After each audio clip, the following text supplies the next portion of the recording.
প্রথমে আমি একটা পাতিলেবু, গোটা পাতিলেবু এর মধ্যে চিপে দিয়েছি, আর তারপরে এই যে আদা রসুনের পেস্ট দিয়ে দিচ্ছি। তারপরে দিয়ে দেবো হচ্ছে সামান্য গোলমরিচ দিয়ে,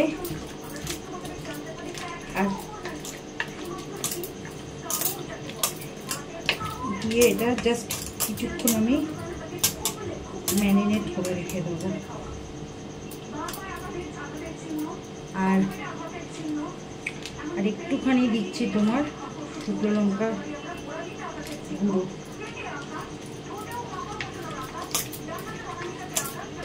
তো এটা আধ ঘন্টার মধ্যে আমি রেখে দেবো এটাকে ম্যারিনেট করে, তারপরে করবো। আর এটা ম্যারিনেট হোক ততক্ষণ বাদবাকি কাজটা আমি করে নিই, তারপরে দেখাচ্ছি কি কি করলাম। দেখো হাতটা কেটে গেল রসুনটা কাটতে গিয়ে। তো গ্যাসটা জ্বালিয়ে দিয়েছি, আর তোমার বসিয়ে দিয়েছি কড়া, এই যে তেলটা দিয়ে দিলাম। আরেকটু তেল দিতে হবে, একটুখানি তেলে হবে না, তো আমি আরেকটু তেল দিয়ে দিচ্ছি। এটা জাস্ট ছাঁকা তেলে ভেজে করতে হবে, বুঝতে পারছো? আর তোমাদের দেখানো হয়নি, আমি এর মধ্যে কর্নফ্লাওয়ার দিয়ে দিয়েছি, আর এবার দিয়ে দিচ্ছি একটা ডিম।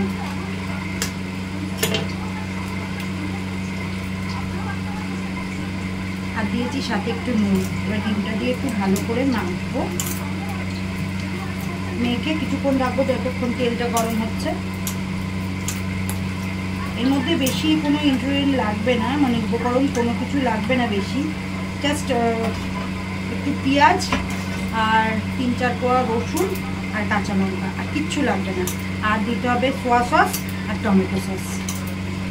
আর তোমরা যদি বাড়িতে তোমাদের যদি স্প্রিং অনিয়ন থাকে সেগুলো দিতে পারো, আমার নেই তাই আমি স্কিপ করেছি, কেন দাদা আজকে বাজারেও যায়নি। আর আমাকে তো বুঝতেই পারছো আমিও বেরাইনি বাড়ি থেকে, আমার এত শরীরটা খারাপ। তো যা আছে সাইডেই করছি। আর তেলটা গরম হতে থাকো আর সাথে থাকো আর দেখতে থাকো আমি কি করছি। তো দেখো তেলটা গরম হয়ে গেছে অনেকটাই, আমি তেলটা একটু কড়াইয়ে গায়ে লাগিয়ে নিচ্ছি, লো ফ্লেম করে দিলাম। এবার আমি এগুলোকে ভাজবো, আমি ভাজবো।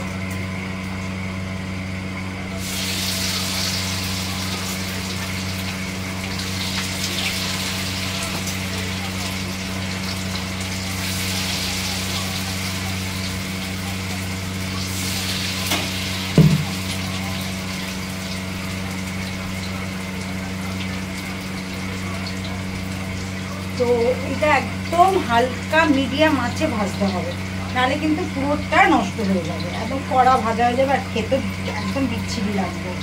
তো তোমরা সাথে থাকো আর দেখতে থাকো আমি কিভাবে কি করছি। যদি তোমাদের আমার রান্না ভালো লেগে থাকে বন্ধুরা, তাহলে প্লিজ আমার চ্যানেলটাকে সাপোর্ট করো। আমি সাথী, আমার চ্যানেল সাথীস কিচেন, তোমাদের সবাইকে স্বাগতম। আর আমি যা যা রান্না করি ঘরে, কী করি না করি তোমাদের সঙ্গে সবই শেয়ার করি। যদি আমার এই ছোটোখাটো রান্নাগুলো তোমাদের ভালো লেগে থাকে প্লিজ আমার চ্যানেলটাকে সাপোর্ট করো, লাইক করো, কমেন্ট করো, শেয়ার করো। তো সাথে থাকো আর দেখতে থাকো আজকে কী রেসিপি করছি। তো চলো বন্ধুরা, আমার সব ভাজা হয়ে গেছে জিনিসগুলো, দেখো এই যে লাল লাল করে দেখো ভেজেছি। তো বন্ধুরা আমার সব এই যে দেখে নাও ভাজা হয়ে গেছে, আমাদের তুলে ঢেকিয়ে দিয়ে একটু, নাহলে বলবে দেখাচ্ছে না। এই যে সব ভাজা হয়ে গেছে, আর ওই ছোট্ট কড়াইটাতে হবে না বলে আমি বড় কড়াই আবার বসিয়েছি। তো তেলটা গরম হয়ে গেছে, এটা বেশিক্ষণ ভাজা যাবে না জানো তো, একদম হালকা আছে আমাকে ভাজতে হবে একদম। এই যে দিয়ে দিচ্ছি হচ্ছে গার্লিক, চিলি, গ্রিন চিলি আর অল্প পরিমাণে পেঁয়াজ স্বাদ অনুযায়ী।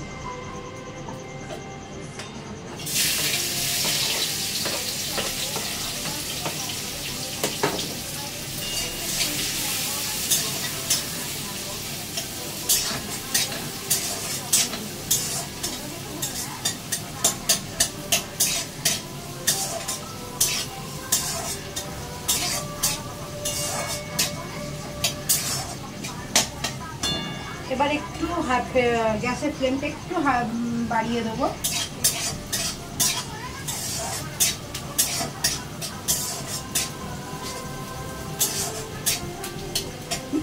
সরি,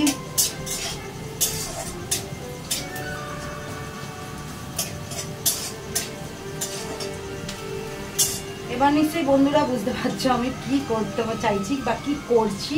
তোমরা অনেকেই খাও এই জিনিসটা, রেস্টুরেন্টে গিয়ে খাও, হোটেলে খাও, অনেকেই খাও অর্ডার করে। এখন তো তোমরা সুইগি, জোম্যাটো সব অর্ডার করে এসবই খাও।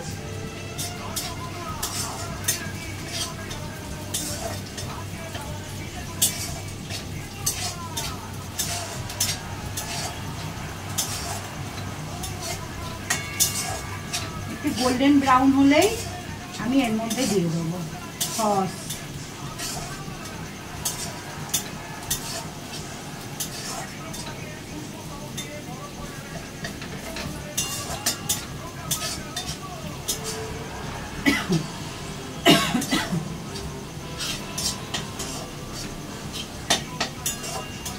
দেখো এবার এর মধ্যে আমি দিয়ে দিচ্ছি টমেটো সস,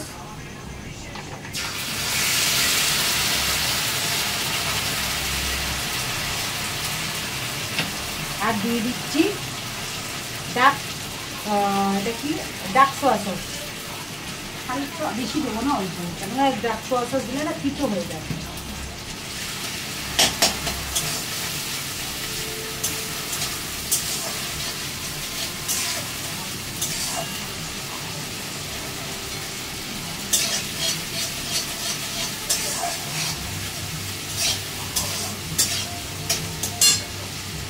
তারপরে দিয়ে দেবো একটু ভিনিগার, আগে দিয়ে দিচ্ছি ভিনিগার, অল্প পরিমাণে দিয়ে দিলাম ভিনিগার।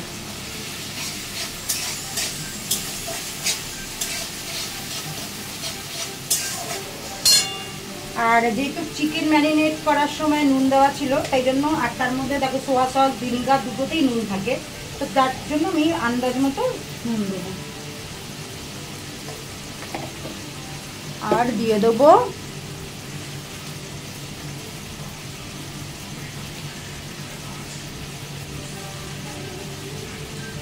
চিলি ফ্লেক্স অল্প,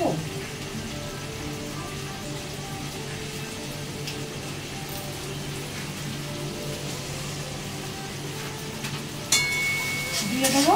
আর এইবার আমি এই চিকেনগুলোকে দিয়ে একটু সটে করে দিয়ে নামিয়ে দেবো।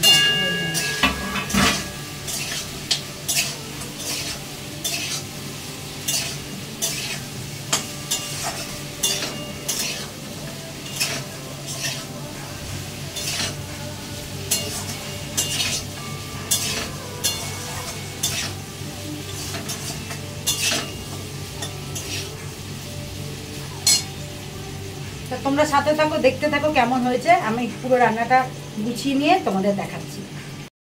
তো দেখো ফাইনাল লুক আমার উইন্স চিলি গার্লিক, কেমন লাগলো প্লিজ আমাকে।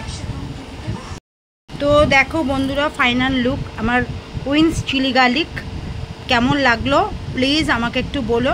আর তোমরাও বাড়িতে টেস্ট করো, ঘরে যা যা থাকে সেই দিয়েই আমি করেছি। আর যদি কারো ঘরে সাদা তিল আর স্প্রিং অনিয়ন থাকে প্লিজ ছড়িয়ে দিও, আমার ঘরে আপাতত নেই, তো তাই জন্য আমি দিতে পারিনি। তবু দেখো